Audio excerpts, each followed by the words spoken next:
Assalamualaikum warahmatullahi wabarakatuh. Alhamdulillahi hamdan katsiran thayyiban mubarakan fihi kama yuhibbu rabbuna wa yardah. Ashhadu an la ilaha illallah wahdahu la syarika lah wa ashhadu anna Muhammadan abduhu wa rasuluh allazi la nabiyya ba'dah, amma ba'd. قال الله تعالى في محكم التنزيل: أعوذ بالله من الشيطان الرجيم يا أيها الذين آمنوا اتقوا الله حق تقاته ولا تموتن إلا وأنتم مسلمون. Alhamdulillah, segala puji hanya milik Allah. Kemudian salat dan salam kepada Nabi yang mulia, Nabi besar Muhammad sallallahu alaihi wasallam. Kita lanjutkan pembahasan kita dari pembacaan kitab Al-Mulakhasu fi Syarh Kitab Tauhid, yang mana kita masih pada syarah hadis Uqasyah, atau hadis yang menceritakan tentang 70.000 dari umat Nabi Muhammad sallallahu alaihi wasallam yang akan masuk surga tanpa dihisab dan tanpa diazab. Hadis kita masih menjelaskan cerita syarah yang dijelaskan oleh Syekh Shalih Al-Fauzan di sini. Setelah Nabi menjelaskan bahwasanya ada 70.000 dari umat Nabi Muhammad sallallahu alaihi wasallam kelak di hari kiamat yang akan masuk surga tanpa dihisab, tanpa ditanya, tanpa dihitung amalannya, dan tanpa pula diazab, langsung masuk surga. Jadi para sahabat Nabi yang mulia sallallahu alaihi wasallam bertanya-tanya tentang siapakah 70.000 tersebut, gitu. Sehingganya di antara mereka waqala ba'dhum, dan berkata sebahagian mereka para sahabat, fala'allahum alladzina wulidu fil Islam. Boleh saja ya, mereka itu adalah orang-orang yang telah dilahirkan di atas keislaman. Ini ada sahabat yang berpendapat seperti itu, ya. Falam yusyriku billahi syai'an, dan mereka tidak berbuat syirik sedikit pun kepada Allah. Wa dzakaru asya'a, dan mereka para sahabat menyebutkan beberapa macam, ya, kemungkinan-kemungkinan, gitu. Kemudian Nabi summa nahadha, ya, sebelum hadisnya Nabi bangkit, aiqama, yaitu berdiri. Fa khadhan nasu fi ulaika, kemudian manusia yakni para sahabat yakhudun, ya, mereka berbicara, mereka saling membahas, ya.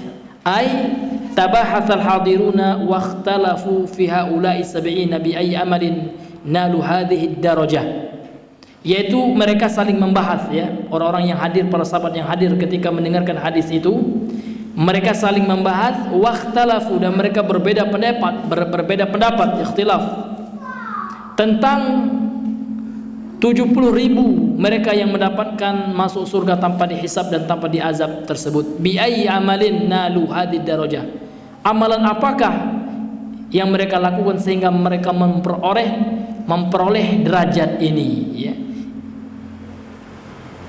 Fa innahum lam yanaluha illa bi amalin fama huwa, gitu.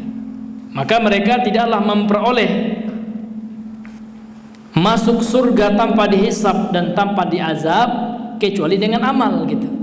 Apakah amal tersebut itu yang diperbincangkan oleh para sahabat, ya. Lantas, ya, Rasul sallallahu alaihi wasallam kembali kepada para sahabatnya, gitu. Mendengar perbincangan para sahabat, lantas Rasul sallallahu alaihi wasallam keluar dari rumahnya. Fa kharaja Rasulullah sallallahu alaihi wasallam, lantas Rasulullah keluar dari rumah beliau. Fa akhbaruhu, ya, dan Nabi mengkabarkan kepada mereka. Lantas Nabi bersabda, menjelaskan sifat, ini bukan nama, ya. Nabi menjelaskan sifat orang-orang yang akan mendapatkan surga tanpa dihisab, tanpa diazab tersebut. Kemudian Nabi bersabda, humul ladzina la yastarqun. Mereka adalah orang-orang yang tidak minta diruqyah, wala yaktawun, dan tidak pula minta dikai. Kai itu pengobatan dengan besi. Kemudian juga tidak pula mereka mempercayai burung, artinya yatasya'amun, ya. Mereka menisbahkan suatu hal yang buruk, atau yatafa'alun, mereka menisbahkan perkara yang baik kepada sesuatu selain Allah, diantaranya burung, ya.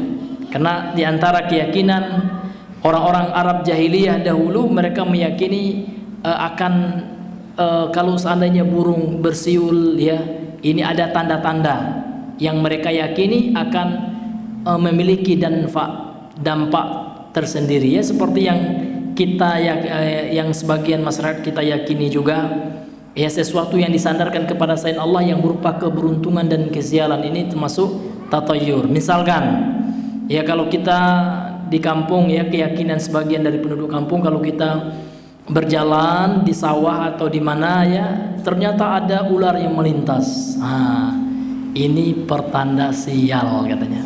Batalkan perjalanan, ini hari naas ini.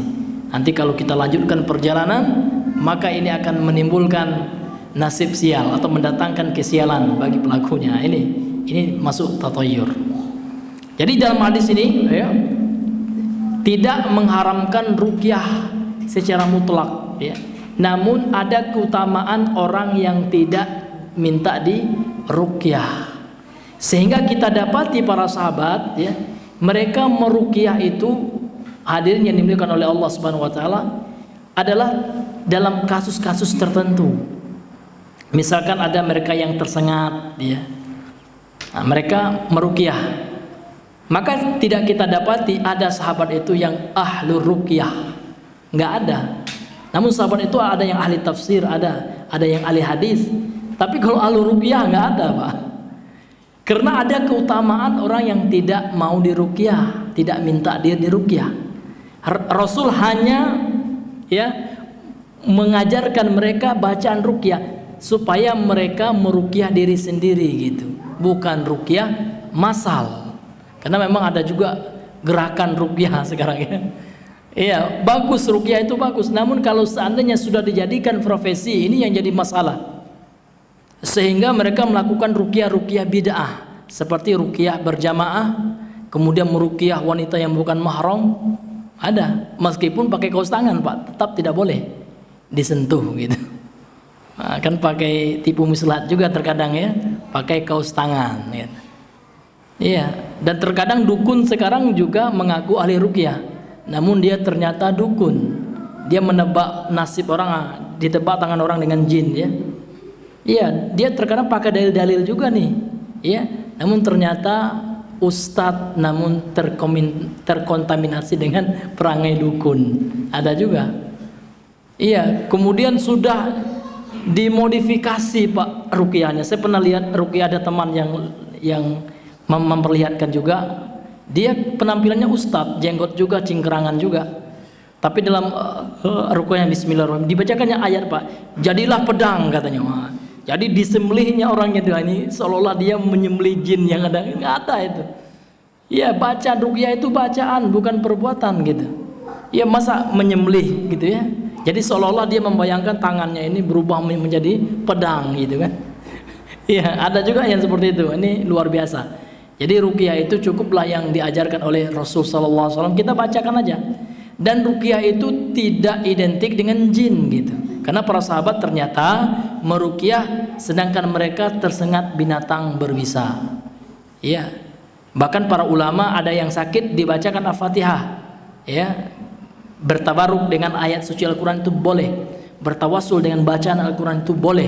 Seperti Imam Ibnu Qayyim menjelaskan bahwasanya beliau ketika sakit, beliau membaca Al-Fatihah, bertabaruk dengan bacaan beliau, bertawassul dengan bacaan beliau, kemudian beliau meminta doa kesembuhan.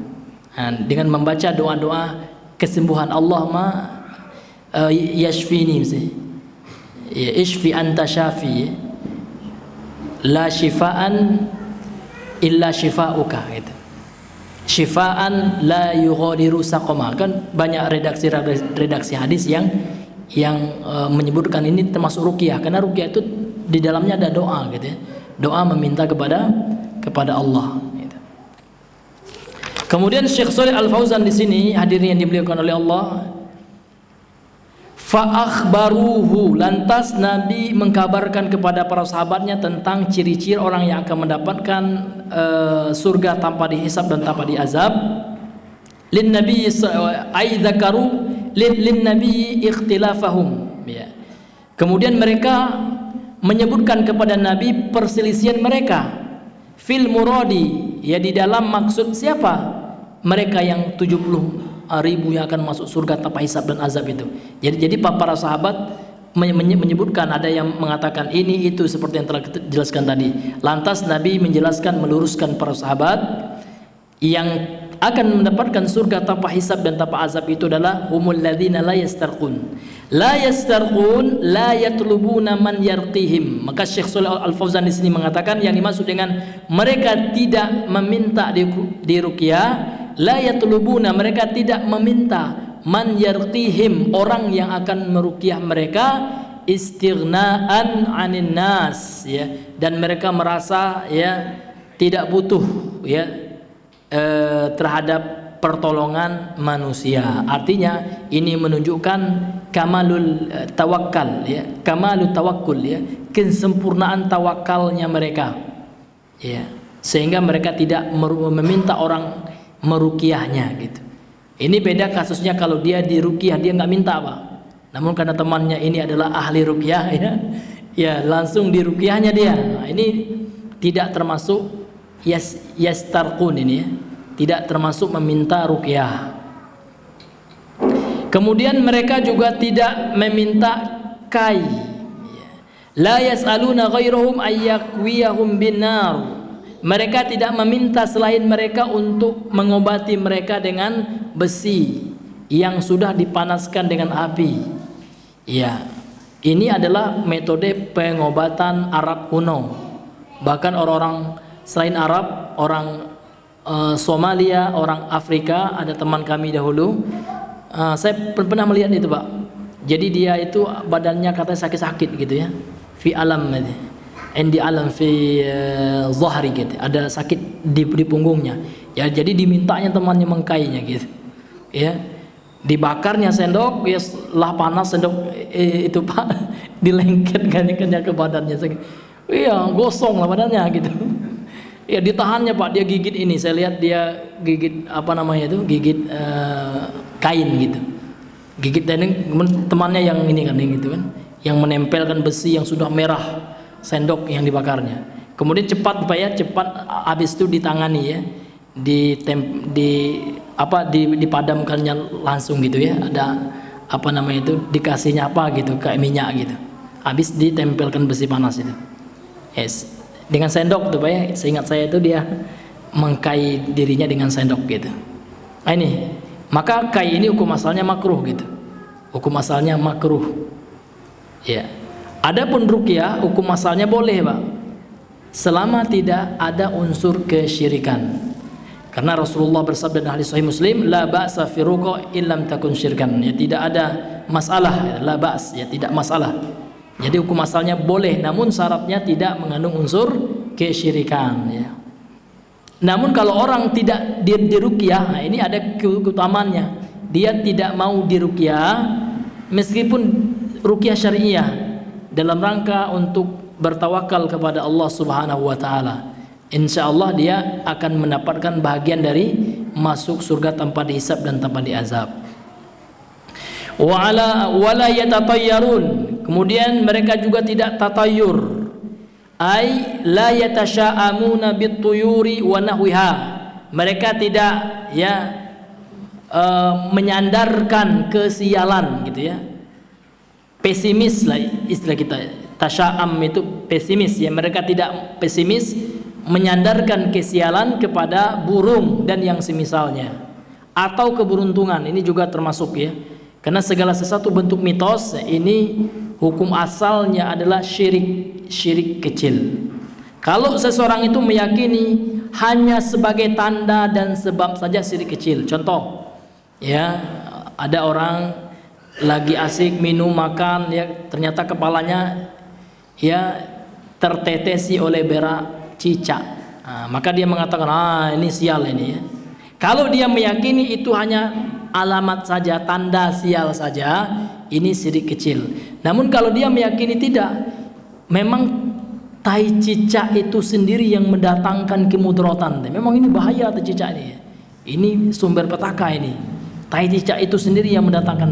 Nah, ini syirik Alhamdulillah, ya. Ini syirik besar karena kita tidak boleh menyandarkan, ya, keburukan, kebaikan kepada sesuatu selain Allah kecuali ada dalilnya. Ya, Pak, ya. Kecuali ada dalil. Contohnya kita menyandarkan maksiat. Maksiat ini sumber petaka, penyebab petaka, sebab petaka, boleh karena memang ada dalilnya. Ya, di dalam Al-Qur'an Allah SWT mengatakan penyebab, ya, malapetaka itu dhahara fasadu fil barri wal bahri bima kasabat aydin nas, gitu. Nampak kerusakan di langit dan di bumi berupa bencana, ini disebabkan kemaksiatan tangan-tangan manusia. Nah, ini ada dalilnya, gitu.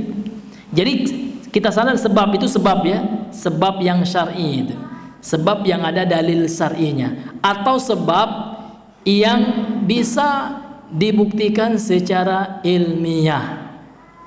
Contoh, sebab terbakar karena terkena api. Secara ilmiah, kenyataannya api itu memang memiliki sifat membakar.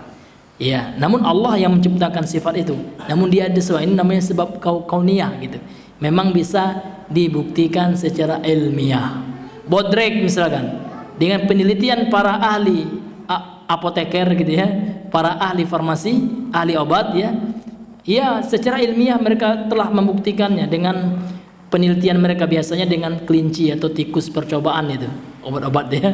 Jadi tikus dulu yang disuruhnya makan, gitu. Karena para ahli itu mengatakan bahwasanya tubuhnya tikus itu ada kesamaan dengan organ manusia, ya, organ tikus, ya. Sehingga banyak sekali tikus atau kelinci menjadi barang ataupun hewan percobaan. Ya.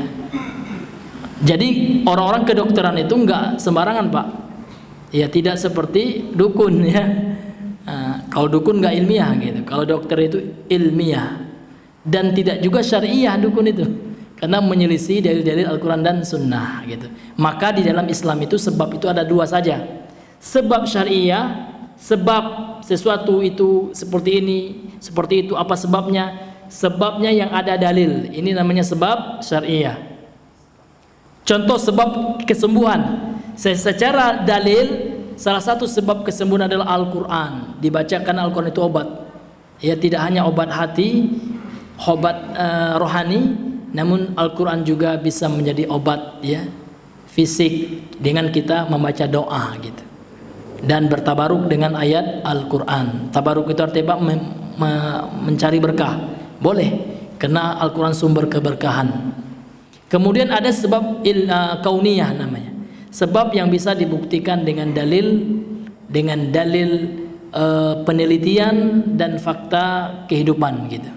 Memang terbukti, gitu. Secara fakta memang seperti itu. Gitu, Pak. Wa ala rabbihim yatawakkalun, dan mereka bertawakal kepada Rabb mereka. Ya'tamiduna fi jami'i umurihim alaih, la ala ghairihi wa yufawwiduna umurahum ilaih. Ya. Mereka menyandarkan seluruh perkara mereka kepada Allah, tidak kepada selainnya, dan mereka menyerahkan seluruh urusan mereka kepada Allah. Kemudian tawakal ini berkaitan dengan ikhtiar ini, sehingga definisi lain dari tawakal itu adalah i'timadu 'ala Allah ma'a akhdhil asbab. Seseorang menyandarkan hatinya kepada Allah disertai dengan mengerjakan sebab, mengambil sebab, ya. Dalam ungkapan yang lain, bi badlil asbab, ya, dengan mengerahkan upayanya untuk melaksanakan sebab. Sebab orang mendapatkan rezeki apa? Berusaha, ya, untuk bisa makan misalkan, untuk bisa dapat uang, harus ada usaha. Itu hukum sebab akibat. Namun dia tidak boleh hanya menyandarkan kepada usahanya. Maka orang yang dikatakan tawakal, dia gantungkan harapannya kepada Allah, kemudian dia jalankan usaha ikhtiar, pilihannya gitu, pekerjaannya.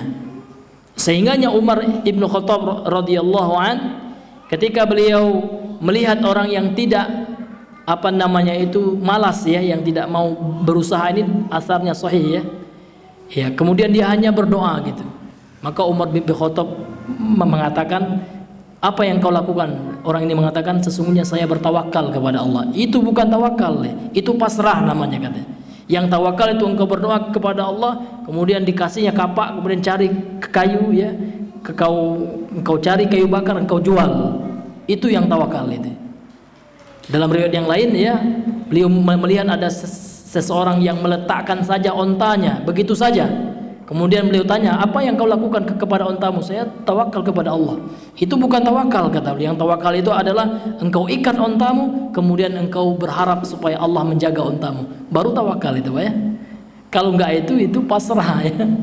Ya itu konyol namanya. Itu bukanlah tawakal yang Allah inginkan, yang diinginkan oleh syariat Islam. Itu tawakal yang benar. Jadi tawakal itu adalah kita gantungkan harapan kita kepada Allah dengan melaksanakan usaha. Ya, karena usaha itu ya sangat berpengaruh, karena hasil itu sangat berpengaruh dengan usaha. Namun kita tidak menyandarkan hati kita dengan usaha, tidak. Demikian juga perkara akhirat gitu. Amal yang kita lakukan, sholat yang kita lakukan ini bukan penyebab masuk surga, bukan. Yang menyebabkan masuk surga adalah rahmat Allah gitu. Namun ini sebab amal soleh yang kita lakukan ini adalah usaha kita, yang dengannya kita insya Allah mendapatkan rahmat Allah subhanahu wa ta'ala gitu. Jadi segala sesuatu dalam kehidupan ini butuh usaha. Untuk dunia butuh kita berusaha, dan untuk akhirat pun butuh usaha. Ya, butuh kita beribadah, butuh kita bangun ya tengah malam tahajud, menambah ya kebaikan kita, amal kita, butuh mengeluarkan uang untuk bersedekah, butuh mengeluarkan secukup uang untuk umroh. Itu kan butuh usaha juga, Pak ya. Ya kalau kita nggak ada uang, nggak bisa naik haji ya, nggak bisa umroh gitu. Ya jadi butuh kita berusaha gitu, butuh bekerja. Ya bekerja itu boleh, Pak, kalau kita niatkan untuk membantu orang. Namun jangan yang tercela itu bekerja sangat rajin kali ya, pas sholat bahkan tidak sholat, itu yang tercela itu. Kerja nggak apa-apa ya, lakukan gitu, namun jangan sampai melalaikan kewajiban ibadah. Dia kerja tapi sholat 5 waktunya tepat waktu, bahkan sebelum azan udah masjid, masya Allah itu ya.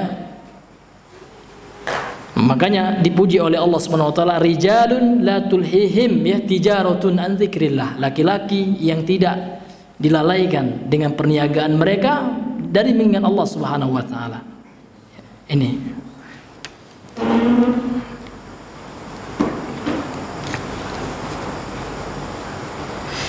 Kemudian sabaqaka biha Ukasyatu. Jadi ada seorang laki-laki ya, ini juga para sahabat namun tidak disebutkan namanya, berdiri ya, salah seorang sahabat. Yang pertama kan Ukasyah. Jadi Ukasyah ini berdoa kepada Nabi sallallahu alaihi wasallam, ya, faqama Ukasyah bin Mihsan, faqala, beliau Ukasyah bin Mihsan ini berdiri, maka beliau berdoa kepada Nabi, meminta kepada Nabi, udullaha an yaj'alani minhum, doakanlah kepada Allah ya Rasulullah, supaya Allah menjadikanku di antara mereka yang 70.000 ini yang masuk surga tanpa hisab dan azab ini. Qala anta minhum, lantas Nabi bersabda, kamu bagian dari mereka. Tsumma qama rajulun akhar, kemudian ada seorang laki-laki lain berdiri, udullah an yaj'alani minhum, ya Rasulullah, doakan juga aku gitu ya, semoga aku juga termasuk dari mereka. Maka Nabi mengatakan, faqala sabaqaka, engkau telah didahului biha Ukasyah, masuk ke dalam 70.000 itu oleh Ukasyah, artinya engkau tidak termasuk gitu. Ini namanya ma'arid, ya akan kita jelaskan nanti ya. Sabaqaka bi Ukasyatu ay ila ihradhi hazis sifat, yaitu di dalam memperoleh mendapatkan sifat-sifat ini, ya 3 sifat itu. Jadi Ukasyah lebih duluan gitu kan. Au sabaqaka bis sual, atau ada 2 kemungkinan, atau Ukasyah lebih dahuluan minta kepada Nabi gitu ya, sehingga beliau yang dahuluan mendapatkan masuk surga tanpa dihisab dan tanpa diazab gitu. Kemudian hadirin yang dimuliakan oleh Allah, sekarang kita masuk kepada makna global dari hadis ini. Al-ma'na al-ijmali lil hadis ya. Makna ijmal ya, al-ma'na al-ijmali lil hadis ya, makna global dari hadis ini. Yasifu lana Husain bin Abdurrahman hiwaran dara fi majlisi Sa'id bin Jubair bimunasabati inqidadi kaukabin fil lail ya. Husain bin Abdurrahman ini mensifati ya kepada kita, artinya mengkabarkan gitu ya, bahwasanya terjadi hiwar ya, terjadi percakapan ya yang terjadi di majelisnya guru beliau Sa'id bin Jubair ya, tentang jatuhnya bintang di tengah malam. Fa akhbarahu Husain annahum syahada inqidadahu. Kemudian Husain mengkabarkan kepada majelis ya, kepada hadirin yang hadir waktu itu, bahwasanya beliau menyaksikan jatuhnya bintang itu di tengah malam itu. Li'annahu lam yakun hina dzaka na'iman, karena pada waktu jatuhnya bintang itu beliau tidak tidur. Illa annahu khafa an yadhunna al-hadiruna annahu ma ra'an najma illa an li'annahu yusalli. Dan kemudian ya, beliau khawatir orang-orang yang hadir menyangka bahwasanya beliau tidak melihat bintang itu karena disangka beliau itu lagi sholat. Fa'arada an yadfa'a an nafsi ihama ta'abudin lam yaf'alhu ka'adati salaf. Kemudian beliau ingin menolak dari dirinya kalau seandainya ada sangkaan bahwasanya beliau melaksanakan sholat waktu itu. Lam yaf'alhu, melaksanakan suatu ibadah yang mana beliau tidak melakukannya, ka'adati salaf, seperti biasanya para salaf ya. Fi hirsim 'alal ikhlas ya, karena di dalam semangat mereka di dalam menjaga keikhlasan. Jadi kan di dalam hadis yang kemarin itu ya, Imran bin Husain ini beliau mengatakan, saya melihat bintang jatuh ya, namun saya lam akun fi shalah ya, namun saya tidak sholat gitu waktu malam itu. Jadi kemudian Sa'id bin Jubair bertanya, kenapa nggak sholat gitu? Maka beliau menjawab, ludikhtu, saya disengat gitu. Jadi kenapa beliau mengatakan saya nggak sholat gitu ya? Ya untuk supaya orang tidak menyangka beliau bangun tengah malam itu karena sholat. Namun beliau terbangun itu kenapa Pak? Karena disengat binatang berbisa, digigit atau disengat kalajengking, sehingga beliau terbangun. Pas terbangun nampak bintang jatuh gitu. Ya. Fantaqala al-bahsu ila su'ali amma sunahiyalatil kal-isabati. Kemudian pindah pertanyaan ya, pembahasan kepada pertanyaan apa yang dia lakukan ya ketika mendapatkan sengatan itu gitu ya. Kan beliau kan apa nama itu kena sengat gitu. Fa akhbara bisababil haqiqi ya. Kemudian beliau mengkabarkan menginformasikan sebab yang sebenarnya liyaqadatihi ya. Kenapa beliau terbangun, apa sebab sebenarnya sehingga menyebabkan beliau terbangun. Wa annahu bisabab isabatin hasalat lahu, karena disebabkan suatu musibah gitu ya, suatu hal yang terjadi pada beliau Husain bin Imran ini, sehingga pindahlah pembahasan kepada pertanyaan apa yang beliau lakukan ya terhadap apa yang menimpa beliau. Fa akhbaru annahu alajaha biruqyah. Lantas beliau mengkabarkan bahwasanya beliau mengobati sengatan binatang yang menyebabkan beliau terbangun itu dengan ruqyah. Fasalu Sa'idun an dalili syar'i ala ma sana. Kemudian guru beliau Sa'id bin Jubair ya menanyakan kepada beliau dalil syar'i ya, dalil dari Al-Qur'an dan Al-Hadis ya, dari hadis ya terhadap apa yang beliau lakukan, yaitu mengobati sengatan kalajengking itu dengan ruqyah. Apa dalilnya gitu? Fadzakarallahu al-haditsa al-warida an Rasulillah sallallahu alaihi wasallam. Kemudian beliau menyebutkan dalil ya, hadis yang bersumber dari Nabi sallallahu alaihi wasallam fi jawazi ruqyati, di dalam bolehnya ruqyah gitu. Fasawwabahu, kemudian dibenarkan oleh guru beliau Sa'id bin Jubair fi amalihi bidalil, ya, terhadap amalan yang beliau lakukan dengan dalil, ya. Tsumma dzakara halatan ahsana mimma fa'al, kemudian Sa'id bin Jubair ini menyebutkan, ya, suatu hal atau kondisi yang lebih baik yang dari yang beliau lakukan, ya, wahiyat taraqi ila kamali tauhid, yaitu melakukan hal, ya, yang akan mengantarkan kepada kesempurnaan tauhid, bitarkil umuril makruhati ma'al hajati ilaiha, yaitu dengan meninggalkan perkara-perkara yang makruh meskipun bersamaan dengan itu ada hajat kita terhadap perkara yang makruh tersebut. Jadi kan hadis, ya, tentang 70.000 itu akan hadis yang disampaikan oleh gurunya Sa'id bin Jubair itu. Jadi dia kan meruqyah. Kemudian ada yang lebih bagus, ruqyah itu nggak apa-apa, ya, kata guru beliau, kata Sa'id bin Jubair. Namun ada yang lebih ahsan, ada yang lebih baik, yaitu dengan meninggalkan ruqyah. Karena efeknya kalau seseorang tidak meminta orang meruqyahnya, maka diharapkan dia mendapatkan ganjaran atau mendapatkan keutamaan, bisa masuk surga tanpa hisab dan tanpa azab, ya. Sehingga apa, ya, dengan pertama saya belajar hadis ini, waktu itulah saya nggak pernah lagi ada kayak orang mau meruqyah, saya nggak mau gitu, Pak. Jadi kalau saya pingin ada pikiran yang lagi nggak enak gitu, ya, saya nggak mau diruqyah gitu, karena mengharapkan, ya, mudah-mudahan kita mengamalkan hadis ini. Kita tidak mengatakan ruqyah itu haram, tidak gitu, nggak apa-apa, ya. Namun kalau ditinggalkan tentu lebih afdol gitu, Pak, ya. Ya, karena kalau ditinggalkan tentu lebih afdol, karena sebagian ulama berdasarkan hadis ini mengatakan meminta ruqyah ini beda dengan ruqyah, ya. Meminta kalau ruqyah secara umum kan boleh, namun kalau memintanya, ya, itu hukum asalnya makruh gitu. Maka perkara yang makruh kan lebih utama untuk ditinggalkan gitu. Namun dilakukan memang tidak berdosa gitu. Iya. Memang tidak berdosa, sehingga Sa'id bin Jubair, ya, zakara lahu halatan ahsana mimma fa'al, yang menyebutkan kepadanya suatu kondisi ahsana yang lebih baik, mimma dari apa, fa'ala yang beliau lakukan, yaitu meminta orang meruqyah beliau kan gitu, yaitu dengan meninggalkan perkara-perkara yang makruh gitu.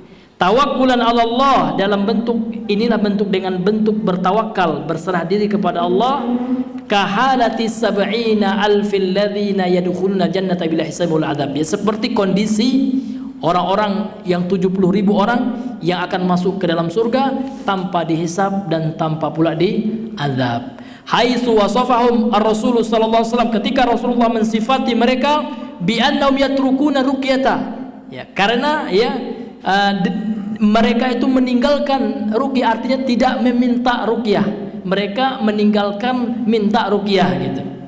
Wal kayya, ya, kemudian mereka tidak melakukan kai, pengobatan dengan besi panas, tahqiqan li tauhid, dalam rangka untuk merealisasikan tauhid gitu. Wa ya'khuduna bisababil aqwa, kemudian mereka mengambil, ya, melakukan gitu sebab yang lebih kuat. Wa huwa tawakkulu 'ala Allah, sebab yang lebih kuat itu adalah bertawakal kepada Allah Subhanahu wa taala. Walam yas'alu ahadan ghairahu syai'an min ar-ruqyah, dan mereka tidak meminta seorang pun selainnya, ya, selain diri dia gitu, ya. Ya. Min ar-ruqyati, dari ruqyah, fama fawqaha, dan yang di atasnya atau yang lain lagi, ya, yang di atas ruqyah gitu. Jadi sifat mereka itu adalah walam yas'alu ahadan, mereka tidak meminta seorang pun ghairahu, selainnya, suatu apapun, ya, minar ruqyah, dari ruqyah, artinya dia tidak meminta orang untuk meruqyahnya, ya. Kemudian kata beliau, munasabatul hadis lil bab, ya, korelasi hadis ini dengan bab yang kita bahas. Babu man haqqaqat tauhida dakhalal jannata bighairi hisab wala adzab. Bab barang siapa yang mengamalkan, mengaplikasikan, merealisasikan tauhid, ya maka dia akan masuk surga tanpa dihisab dan tanpa diazab. Jadi bagaimana bentuk merealisasikan tauhid dengan tiga hal ini? La yastarqun wa la yaktatawun wa la yatatayyarun wa 'alallahi yatawakkalun. Dengan empat hal ini. Mereka tidak minta diruqyah, tidak minta dikai, tidak tatayyur, dan mereka bertawakal kepada Allah. Nah, ini termasuk kesempurnaan tauhid ini. Termasuk tahqiqut tauhid, realisasi terhadap tauhid gitu.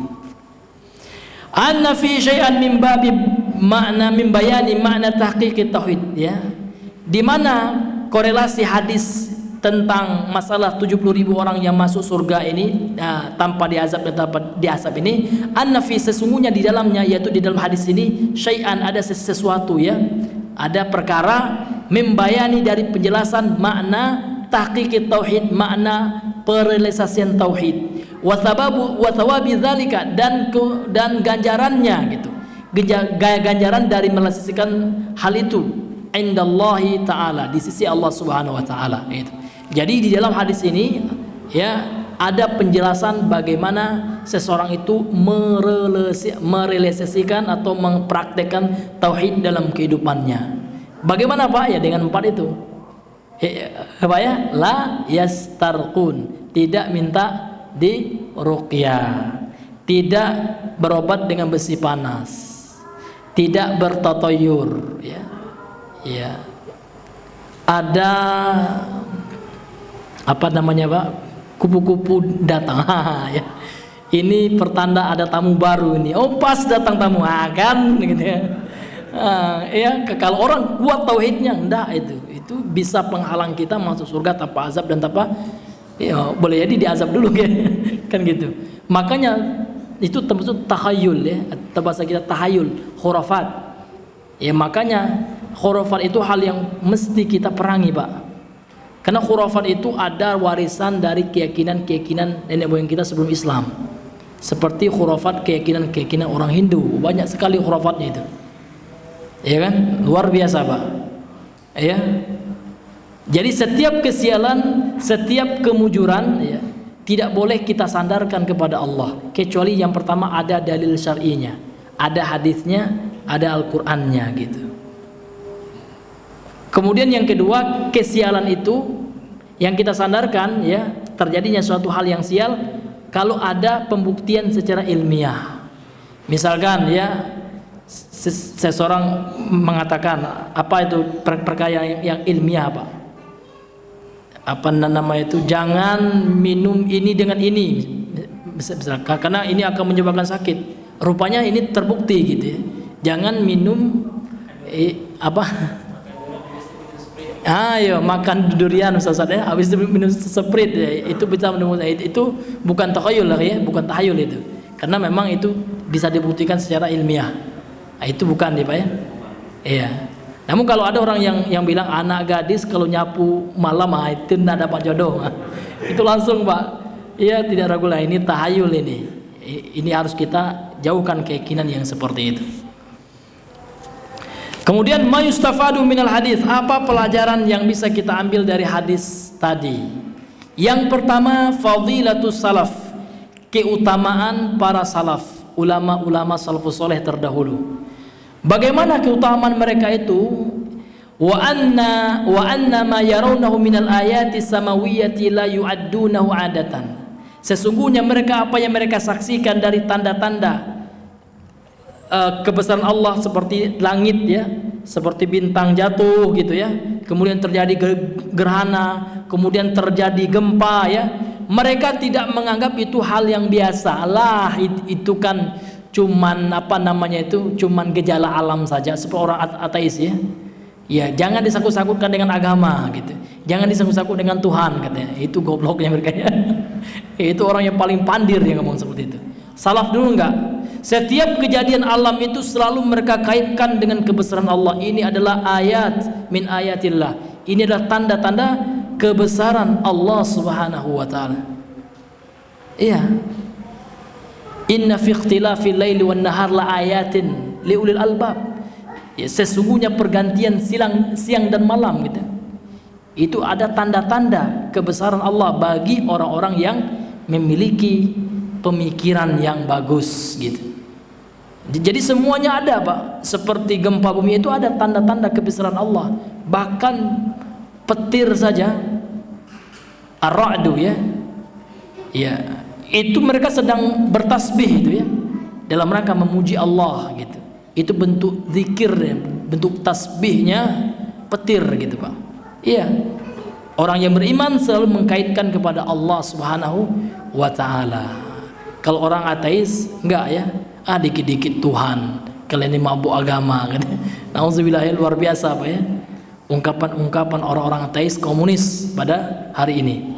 Mereka akan memisahkan ya sesuatu alam semesta ini dengan ekstensi Tuhan ya, dengan keberadaan Allah.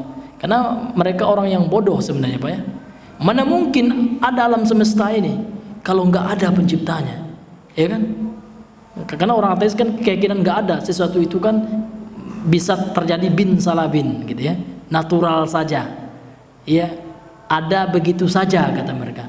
Maka bodoh sekali. Ya, kenapa kita katakan itu adalah orang bodoh ya? Kita ambil contoh HP ini, mungkin ini HP ini dibandingkan dengan apa Pak, dengan seekor nyamuk lebih. Nggak bisa makhluk manusia ciptakan nyamuk ya, darah nyawa kan. Sekarang HP ini aja ya, yang ciptaan yang sangat low quality Pak ya, quality yang sangat rendah gitu dibandingkan dengan kualitas ciptaan Allah. Allah tuh high quality-nya tinggi itu Pak ya. Nah, HP ini saja kan orang gila yang mengatakan HP ini datang tanpa ada yang menciptakan ya, datang begitu saja, kan orang gila. Nggak mungkin ini ada HP kalau tidak ada yang menciptakannya perusahaan Oppo gitu. Kalau merek-merek Oppo ya, ahli IT Oppo dengan berbagai teknologi mereka rancang HP ini dengan jaringannya, teknologinya, ya kan? Apalagi semesta yang lebih kompleks dari HP ini. Nyamuk misalkan, nggak mungkin nyamuk itu ada Pak tanpa ada proses yang telah merancangnya, yaitu Allah Subhanahu wa ta'ala. Baik ya, karena sudah masuk waktu Isya, mungkin kita cukupkan dahulu sampai di sini pembahasan kita. Mudah-mudahan yang sedikit ini bermanfaat, terutama bagi kami yang menyampaikan. Semua yang datang, yang benar itu datang dari Allah, kemudian yang salah, khilaf, keliru dan lupa itu dari kami pribadi, kemudian dari syaitan yang terkutuk. Subhanakallahumma bihamdika asyhadu an la ilaha illa anta astaghfiruka wa atubu ilaik.